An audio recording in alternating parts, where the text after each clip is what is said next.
নমস্কার, আমি দেবশ্রী।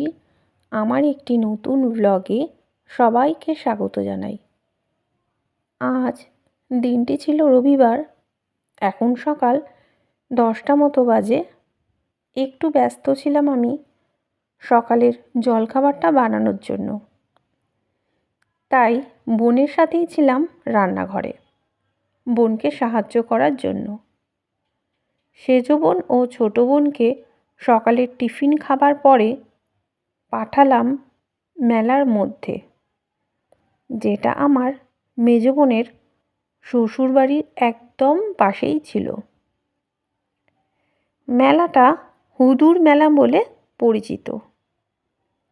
রানাঘাট চাপড়ার একটি গ্রাম।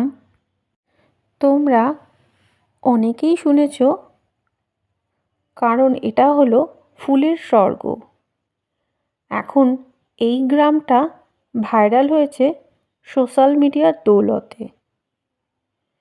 এই গ্রামটার পরেই কিছুটা ভেতরে হলো আমার বোনের শ্বশুরবাড়ি, আর সেখানেই চলছিল এই মেলা।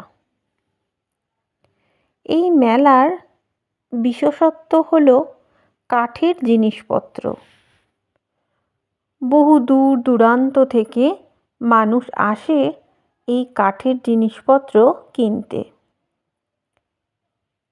জায়গাটার নাম হলো পানিখালি সারদাপল্লী।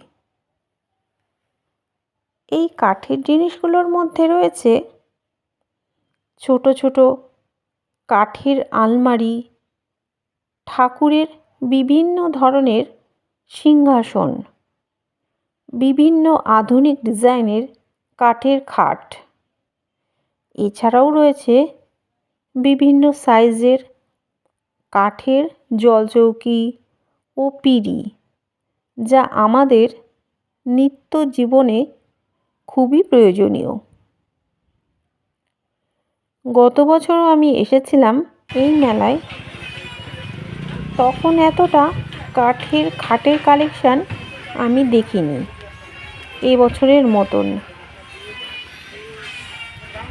এখানে বক্স খাট ও নর্মাল খাট দু ধরনেরই কাঠের খাট পাওয়া যায়। নর্মাল খাটগুলোর দাম 1010 টাকার মধ্যে, আর বক্স খাটগুলোর দাম 15 থেকে 20,000 টাকার মধ্যে, যা মধ্যবিত্তদের নাগালের মধ্যেই। খুবই সস্তায় আমরা এই মেলা থেকে পেয়ে যাব আধুনিক ডিজাইনের কাঠের বক্স খাট ও নর্মাল খাট, যা সত্যিই ছিল নজর কাড়ার মতন। বহু দূর দূরান্ত থেকে মানুষ আসছিল এই খাট নিয়ে যাবার জন্য। কত সিংহাসন,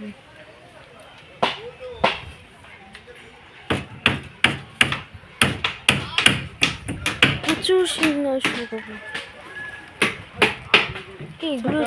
হ্যাঁ, এইগুলো কি সুন্দর, এগুলো দেখা যায় না।